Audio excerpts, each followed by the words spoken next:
Good afternoon, everybody, and welcome to the regular board meeting for the Sunshine Coast Regional District for Thursday, March 27th, 2025. It's 1 p.m. I'd like to call the meeting to order and acknowledge that the SCRD is located on the traditional territories of the Shishal and Squamish Nations. Directors, before we get going, we do have a revised agenda today. We've got 6.3, which was Committee of the Whole Meeting Recommendation number 4 from this morning. So just making sure everybody has the right agenda open today. And are there any other changes to the agenda? If not, I would look for a motion to adopt, please. Moved and seconded. All those in favor? And that is carried. Thank you. All right. First up, we have the minutes of the regular board meeting of March 13th, 2025. Directors, before we adopt, are there any errors or omissions? This was alternates day, since many of us were at LGLA. So hopefully I'll look to the chair for that meeting to see if there were any errors or omissions. If not, can I have a motion to adopt, please? Moved, seconded. All those in favor? Thank you. That is carried. We have no presentations or delegations, so we'll move on to item 6.1, which is Committee of the Whole Meeting Recommendations 1 and 2 of March 20th, 2025. It's on page 8 of our agenda package. Directors, did you want to discuss either one of them separately? If not, I would look for a motion to endorse the block of 2. Moved, seconded. Thank you, Director Bax. Any other discussion? All those in favor? And that is carried. Thank you. All right. Next up, we have Electoral Area Services Committee, March 20th, 2025 as well. Recommendations 1 through 8. Directors, do you wish to discuss any of those recommendations separately? I see nobody looking to raise a hand. So with that, can I have a motion to adopt the block, please? Moved and seconded. Any discussion on the motion? All those in favor? That is carried. All right, and committee 6.3 on page 14, Committee of the Whole Meeting Recommendation number 4 from this morning. Can I have a motion to adopt, please? Moved, seconded. Thank you. Is there any discussion on this motion? I will call the question then. All those in favor? And that is carried. Moving right along. We are on to item 6.4, which is the Seashelt Landfill BC Hydro connection. This is Manager Mark Soul and Capital Projects Senior Coordinator Mark McCullough. Turn it over to you for an introduction. Thank you. Hi there, thanks. I'd like to introduce Mark McCullough, our Capital Projects Senior Coordinator, and he will be introducing this report. Hi, good afternoon. The purpose of the report is to pay the invoice to BC Hydro in order to proceed with the civil works and install the power to the landfill. All right, short and to the point. Director McMahon. I feel like saying hallelujah.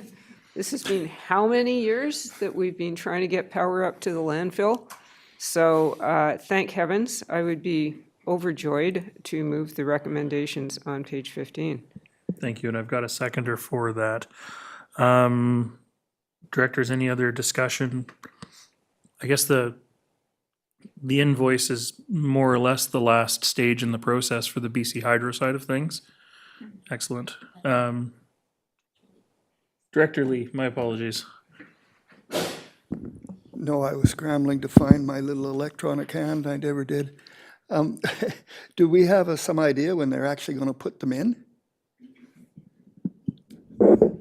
As soon as we get this invoice paid, then they'll be able to proceed and give us the construction drawings. And then it'll go out for tender on the civil part. And as soon as we get the civil part done, they will come in and get the poles in. Are we talking months? Yes, by the time we go out to tender for RFP and then get a contractor and then get it installed. It will be a couple months yet, but it's close. As Director McMahon said, that's excellent news. Thank you. For sure. Thank you very much. Director Inkster. Thank you, Chair. So this is a large amount. And when I looked at it, and it's obviously to replace the generator situation and the generator degradation that we have to replace anyway over a number of years because of its use. I look at this and I say to myself, in terms of the overall asset, the assumption then, if we're going to spend a fair amount of money on an ancillary expenditure to the landfill, the assumption then is the years then that we will continue to use the existing facility should be to a length of use that would justify ancillary expenditures. So my assumption then is the landfill, if we're going to spend this money, the landfill use and or time life will be a number of years. So where are we at with that? It's just some, yeah. As it says on page 16 here, as part of the option 1 discussion, that if the landfill transitions to a transfer station in the future, grid power will provide a reliable energy supply. So with the redesign of the drop-off area and various other projects that have been undertaken up there, the intention is that that facility can be converted into a transfer station in the future. So it's going to be a drop-off point for hopefully many decades to come. Does that answer the question? Well, you're telling me that we're going to have other uses, that we'll use the power that we're now budgeting, we're now spending. So that's what you're saying, it'll have a continuing use, but perhaps other uses.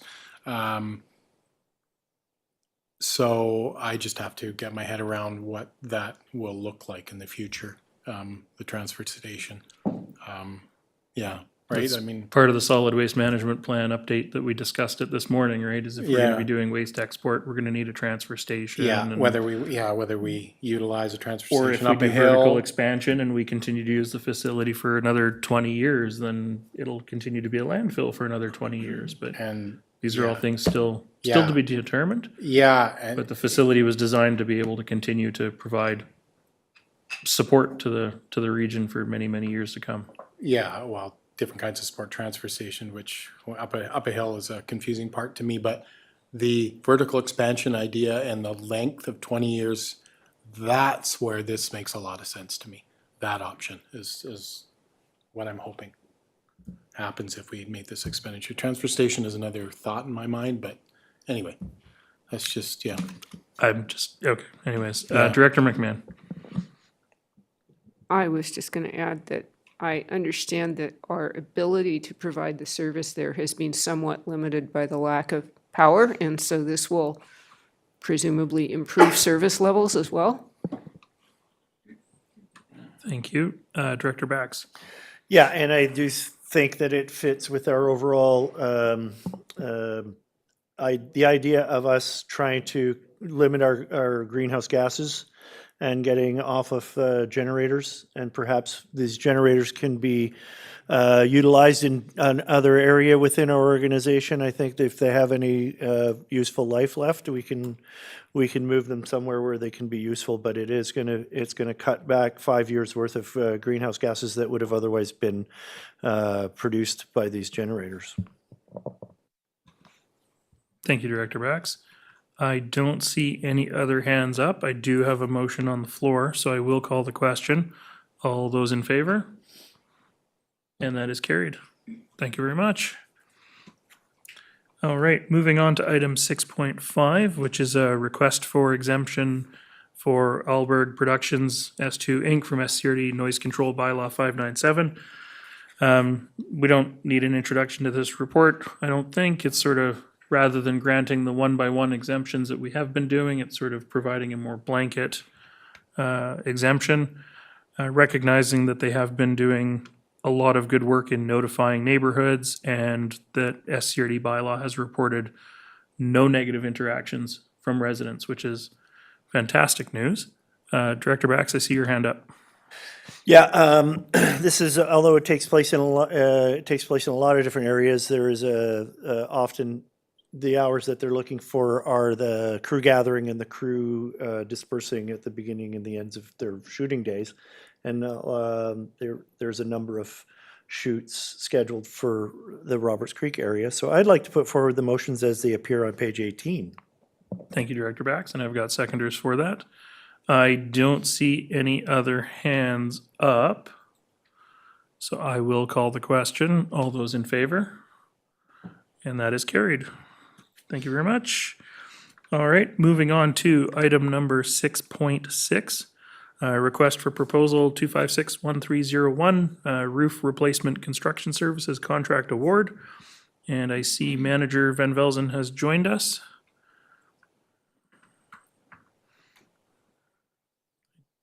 Don't see video for the manager. I think the report generally speaks for itself. Directors, are there any questions on the report? I do appreciate that there's a 15-year guarantee that's being associated with this. Director McMahon? Yeah, I was just wondering when the work is going to be done. Is it this summer? Is that the hope?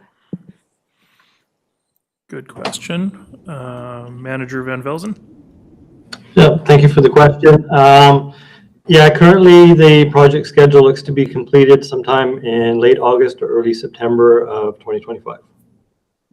Thank you. Director Stanford? Yes, thank you. I noticed that our contingency on this seems to be quite small. I'm wondering how contingencies are determined, because sometimes we have larger contingency recommendations and others are smaller. Maybe this is something that can come back later if it's a bigger question, but that's just what I noticed in this one. Thank you. I think, yeah, okay, I'm seeing a head nod from GM Gagnon, so I think it'll be an answer. Oh, sorry, go ahead. Thank you, Chair. I can make a general comment. So it depends on where we are in the project as to how we address contingencies. So in this particular project, we have the detailed designs back in. This is an award contract, so we have specifications that are being bid on. So the level of assurance on this project at this stage is quite high, which is why the contingency is lower. Thank you. Great. Thank you very much. Any other questions from directors? If not, we do have recommendations on page 23. You're going to make those? Yes, I'd like to move the recommendations on page 23. Thank you very much. Thank you, Director DeAndrade. I don't see any other discussion on the motion. I will call the question. All those in favor? And that is carried. All right. That's the end of reports. We do have one item of communications, item 7.1, communications from AVICC, sort of notifying everybody that the information and the survey is out for local elected to take part. They'd requested that it went on to an agenda for information. I don't know, Director McMahon, I see your hand up. Did you want to speak to this? I just wanted to remind folks that they would like to get your responses by tomorrow, although the survey will remain open until the 31st. I think they say Saturday the 31st. Saturday is not the 31st, so never mind. That's not my problem. May 31st. Oh, May 31st, sorry. Yes, but please get your responses in. Thank you. Yeah, survey responses received by March 28th will be included in content provided to the area association's annual conventions. So if you want to hear more about it at AVICC, tomorrow's the deadline. Otherwise, your information will be part of the final roundup if it's before May 31st. So, okay, that's just for information. So we have no motions, we have no bylaws. We will go to director's reports. And I'm going to start with Director Gabius. Oh, no. I gotta find something first. Sorry. Fine, I'll start with Director McMahon and work my way out that side. Okay, I'll try to keep this somewhat brief. March the 16th, I and Director Gabius attended the Farmers Institute Annual General Meeting, which was well attended and was a good meeting. On March the 16th, I participated in the Accessibility Advisory Committee's co-design session with consultants on working on the accessibility report, a draft of which will be coming out soon for the committee's response. On March the 19th, I attended a webinar on combating disinformation, and I will share a link to the recording of that because it was quite interesting. Also March the 19th, BC Timber Sales was the guest speaker at the Elphinstone Community Association meeting. The good news is that it was a good presentation and a respectful and productive dialogue with the community. And one of my local residents took the BCTS staff on a tour the next morning to see some of the areas that we have that are being severely affected by stormwater, including the Whitaker Creek washout. The bad news is that BC Timber Sales, while they are proposing or planning on a cut block up on Mount Elphinstone that will not be a clear cut, it will be a partial cut, they don't do any hydrological monitoring. So that is a problem because we have a stormwater problem, and all they have to do is produce a hydrological report that says it's okay to log. But if nobody's measuring what happens, then we don't know what the result is, and I think that's a fairly serious concern. March 21st, all of us pretty much participated in our first meeting with our MLA, which I think went really well. Very happy with that. March 24th, I participated in the Housing Action Team meeting. There's a lot of good work going on in the housing. I was particularly interested that they have received a $50,000 grant for a couple of pilot projects on what I would call infill housing, but it's on converting existing houses into multiple units. And the project covers a lot of considerations, not just can you renovate the house, but what are the regulatory barriers, what are the financing options, and so forth. So that's good to hear about. I'm hoping that one of those two pilot projects will be in an electoral area and one in a municipality, but I didn't actually ask that at the meeting. I attended the APC orientation later that day, and I have been working on my PowerPoint for the electoral area directors forum at the ABICC conference coming up, which I hope you have all signed up for. Thank you very much. Thank you very much, Director McMahon. Alternate Director De Andrade. Sorry, I didn't prepare any report because I think I didn't flag this part, so. Is there anything from the town of Gibsons that you'd like to highlight coming up or that you've participated in recently? Well, okay, as a liaison from the chamber, I participated on a lunch with our MP, Patrick Weiler, and obviously the business community is quite concerned with what's going on, so that's no news. But and the chamber is doing a lot to keep moving, even in face of where we are. So that's very positive. One thing, would you like things that happen at council decisions, or you're looking just things that I participate? I don't know how much you follow Gibsons closely, or because I can talk a little bit of things that we approved on Tuesday. If you wanted to share some stuff that's going on in Gibsons Council, absolutely. Okay, I'll share quick. Oh, where's my agenda? Yeah, okay, I can say we approved council passed third reading on development cost charge bylaw. That had a big increase.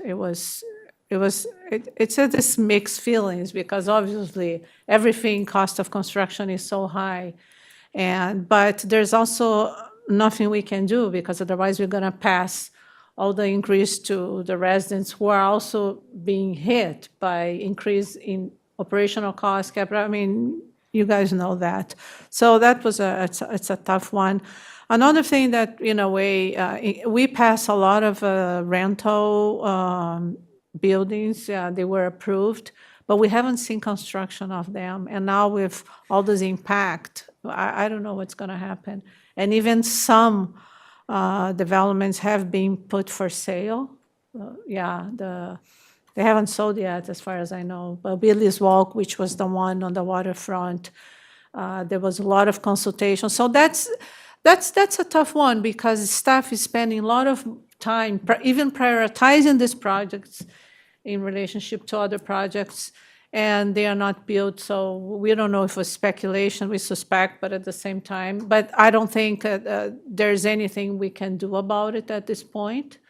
So, and the rest, it's projects on we had a big increase. We haven't finalized the budget, but obviously all the sewage and water, it's all going up.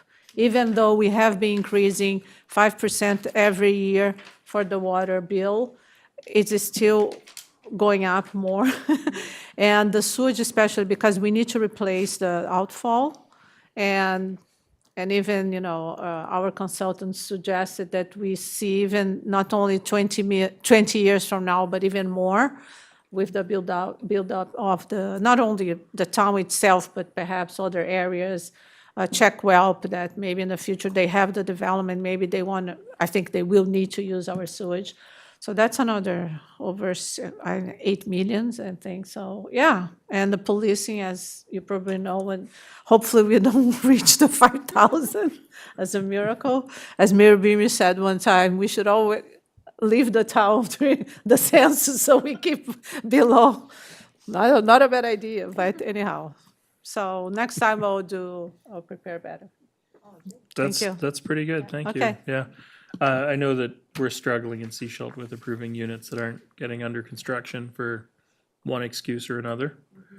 Some of them seem legitimate, some of them are just like, But unfortunately, we can't flat out ask people if they're planning to speculate when they bring a proposal to us, which is, I suppose it's their right to do it. And if you're gonna do it, just tell us that and we'll prioritize somebody that wants to actually build.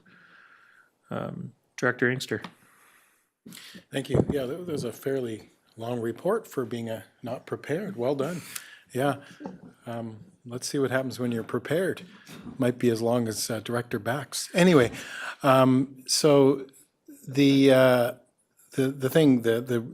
construction issues that you're referring to and the increased taxes we're dealing with in Seashelt Regional District Board, selling zoning is the concern that I have when we give zoning and it's sold soon.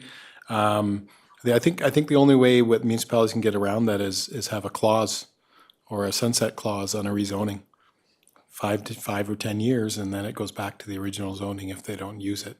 So that's either gets them to fish or cut bait. I just wanted to mention the LGLA that we went to a few weeks ago. I know a number of directors were there, some weren't. I thought that one of the reasons why I went is it was a lot of good information on governance. As you know, in Seashelt, that's really important to us right now. And I would encourage the other directors who weren't there to borrow notes and or get a hold of the transcript if it's available from the LGLA on some of the particular seminars that were presented. I think there was 3 of them that were, at least 3 that were really good. And so that if asked, I'll provide that information, but I would recommend trying to get the notes on those, because those would be, they're sort of like, governance 101, 201, and 301, right, at university. They were really helpful information. Thanks. Thank you very much. Director Lee. Thank you, Chair. Give me time to actually get my report ready.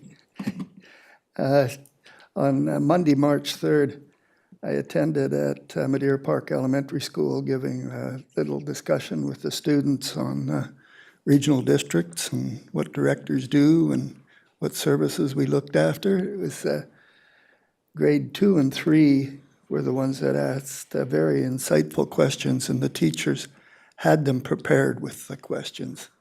And so it was a lot of fun. And I got the neatest card that they made, hand and all signed, and I got it prominently displayed at home. And the grade 1s did quite well as well. It was amazing. I didn't realize the teachers were that young when I was in that grade. I thought they were a little older, but boy, they're very youthful and exuberant. They really liked their jobs, both grade 1s, and it was a combined 2 and 3. So Madeira Park Elementary School is doing very well with student enrollment for us. It's over 100, which is quite good for us. On March 21st, Friday, we had the MLA meeting here, and I thought it was quite good. I thought we might have been a little easy on her, but it was a first meeting, so I learned a lot. And on March 24th, this Monday, we had a APC orientation and an OCP update for the APC.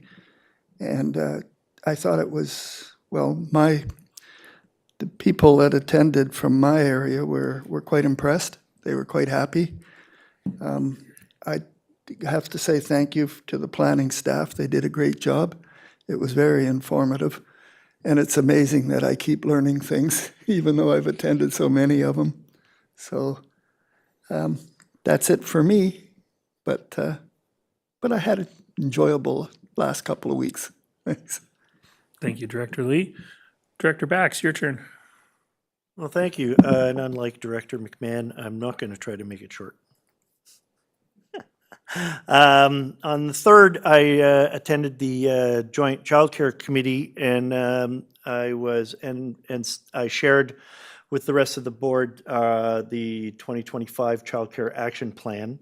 I've included a link to the action plan in my newsletter that's going to be published next week, and I encourage anybody that has any interest in childcare or early childhood education to find it through the School District 46 website.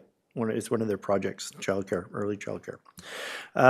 We had a meeting on the 7th with our representatives from MOT, the Minister of Transport and Transportation, and I think we expressed some of our frustrations, and they are really trying to work with us, and I appreciate the work that they are doing.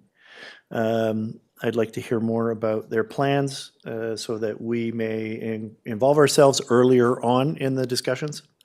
On the 9th, at the Roberts Creek Hall, there was an emergency preparedness meeting put on by the Roberts Creek Community Association. It was well attended. Several directors came to the meeting as well. And I've volunteered as a neighborhood leader. In the near future, I'll be going door to door in my neighborhood and letting people know how we are going to organize ourselves as a neighborhood to be better prepared for any emergency.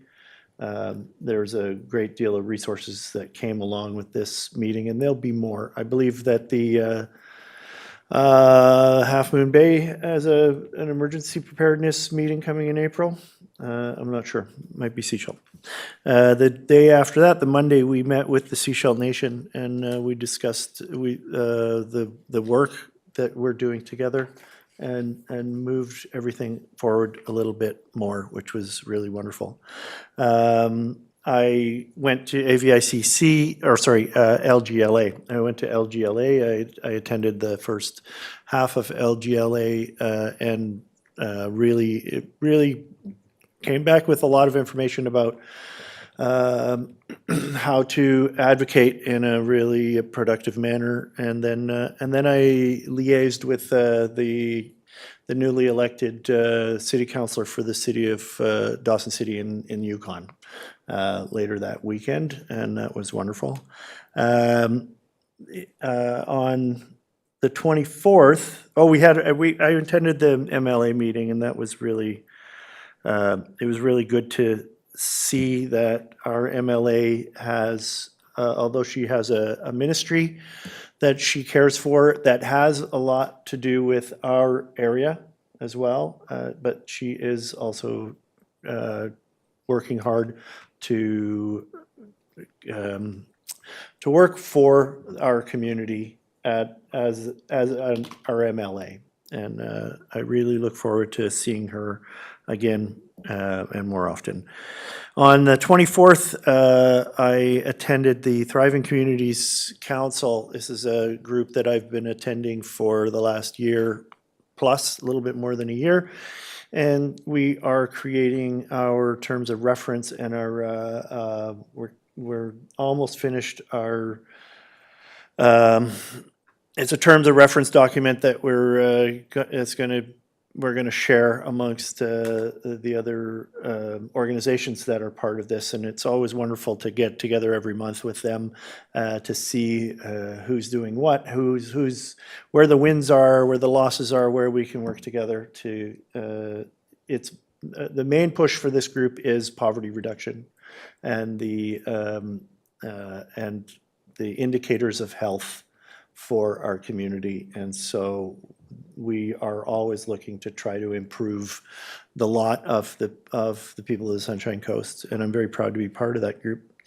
And that just brings us up to date. We've got on the 27th of April is Earth Day at Roberts Creek. It's a week after the real actual Earth Day, but it's always an amazing turnout for my community, and I encourage each and every one of you and the public to come by, and there's going to be food and music, and the people from track are going to be there doing bicycle tune-ups, and there's going to be, and because we're in an election cycle, and there's probably going to be, all the politicians will be out looking to press some flesh. Including the Area D one. Including the Area D director, of course. And if any of you guys are looking for me, I usually sit at the cafe in my community on Saturday mornings and welcome input from the people in my community. Thank you very much. Director Stanford. Thank you. I attended many of the same events that the other directors have participated in, so I won't go into details. I do want to focus on an event that happened on Port Mellon Highway on Monday. It's very sad that a house burned to the ground very suddenly. And I just, on behalf of the board, put out my just sadness and shock that this kind of thing happens in our community. At any time a house burns down, it's devastating for the family, the owners, the people living there, and also for the immediate neighbors. It's the fallout is difficult for them, and just acknowledge that. I know that there is some frustration in my community because they are trying to advance fire protection in that particular area. There's a lot of details that we're working forward on at the regional district, and I hope to keep focusing on that as a priority, and also recognizing that fire protection is a big issue across rural areas in BC that don't have fire protection. So always trying to find ways to advance that kind of advocacy work. And on that note, I also attended the Roberts Creek Emergency Preparedness Workshop. It was very good, very practical. I think a lot of people got to know each other, and neighbors that lived in the same street for 10 years had never met, and now they know. And because of that kind of really practical information, hands-on support, I know a number of other areas are looking at the same type of workshop, and I'll be working with West Hassau Community Association.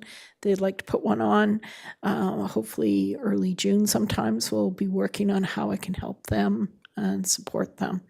And it just is the juxtaposition against Witherby Point, who did get their Fire Smart designation just a couple of weeks ago. So, the positive and exciting news about Fire Smart and working with wildfire techniques, and then reminding ourselves that structural fires are quite a different beast and they need a different kind of support. So I'll leave it there. Thank you. Thank you very much, Director Stanford. You're ready now, Director Gabius? All right, it's your turn. Thank you, Chair. Yes, I'm ready. Yes, I attended the library AGM, the Seashell Public Library AGM yesterday. Wonderful to see 2 brand new members, young women in Seashell. Very excited to welcome them on, to have them on board. And that it was followed by their meeting. And I guess for the AGM focused, I think a lot on the resilience of the library. They've been through a lot this year, from the closure to the flood to other floods. I mean, there's, they've been, a whole lot of stuff have been thrown at them, but they've done really well, really pivoted and made it work for the community and never wavered. So very grateful for them. And then it was followed by their monthly meeting, where it's always very interesting to see all the challenges that libraries now face. Libraries are changing environments, and they're not what they used to be 30 years ago. So very interesting to hear all their challenges and the opportunities also that come with that. And encouraged staff at the library to contact our staff here to make sure everybody's ready for budget 2026, because that's, it is almost, we just adopted 2025, but got to think about next year.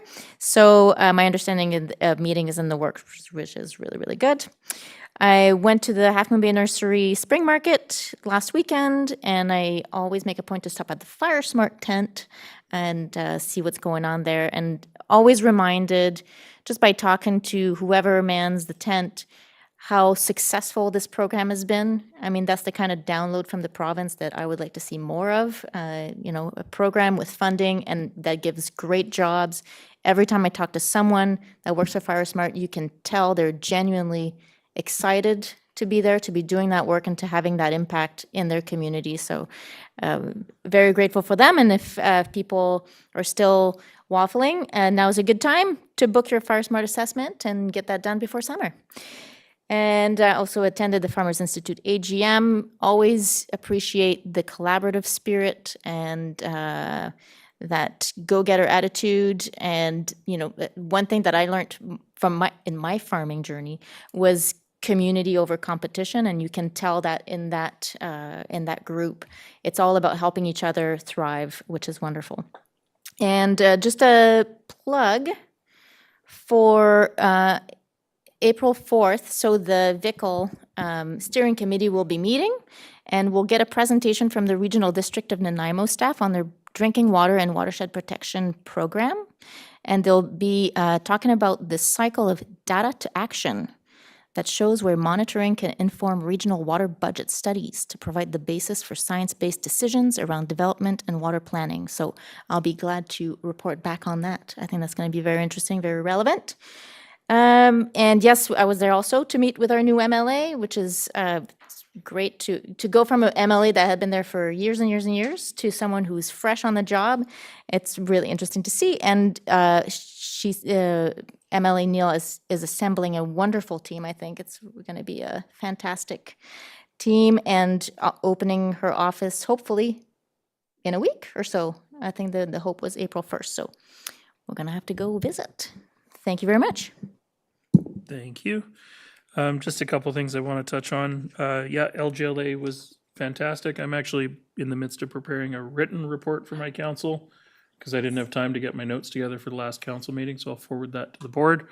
I did audio record a couple of the sessions that I thought would be most valuable, and I've shared those with a couple of directors that are from other areas that weren't able to attend. On March 20th, I attended a virtual town hall hosted by the province on the foundation agreement update.